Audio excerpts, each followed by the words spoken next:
નમસ્કાર મિત્રો, વિડીયોમાં તમારું સ્વાગત છે। જી હા મિત્રો, અત્યારે હાલ મોટા અને મહત્વના સમાચાર સામે આવી રહ્યા છે। તો મિત્રો, સમાચારમાં વાત કરીએ તો હવામાન વિભાગના જણાવ્યા અનુસાર બુધવારે નીચેના 8 જિલ્લાઓમાં છૂટાછવાયા સ્થળોએ ગાજવીજ સાથે અતિ ભારે વરસાદ પડવાની સંભાવના છે, જેના પગલે ઓરેન્જ એલર્ટ આપવામાં આવ્યું છે।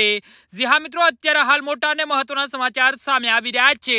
તો મિત્રો, સમાચારમાં વધુ વિગતવાર વાત કરીએ તો અમરેલી, ભાવનગર, ભરૂચ, સુરત, તાપી, નવસારી, ડાંગ, વલસાડ આ ઉપરાંત અન્ય 11 જિલ્લાઓમાં પણ ભારે વરસાદ આગાહી કરવામાં આવી છે। આગાહીઓના પગલે સ્થાનિક વહીવટીતંત્રને સાવચેત રહેવા અને જરૂરી પગલાં લેવા સૂચના આપવામાં આવી છે।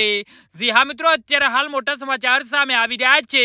તો મિત્રો, સમાચારમાં વધુ વિગતવાર વાત કરીએ તો નાગરિકોને પણ વાવાઝોડા અને વીજળીના કડાકા સાથે વરસાદ આવે ત્યારે સુરક્ષિત સ્થળોએ રહેવા અને બિનજરૂરી બહાર ન નીકળવા અપીલ કરવામાં આવી છે। નીચાણવાળા વિસ્તારોમાં પાણી ભરાઈ શકે છે, જેથી વાહન ચાલકોને સાવચેતી રાખવાની સલાહ આપવામાં આવી છે।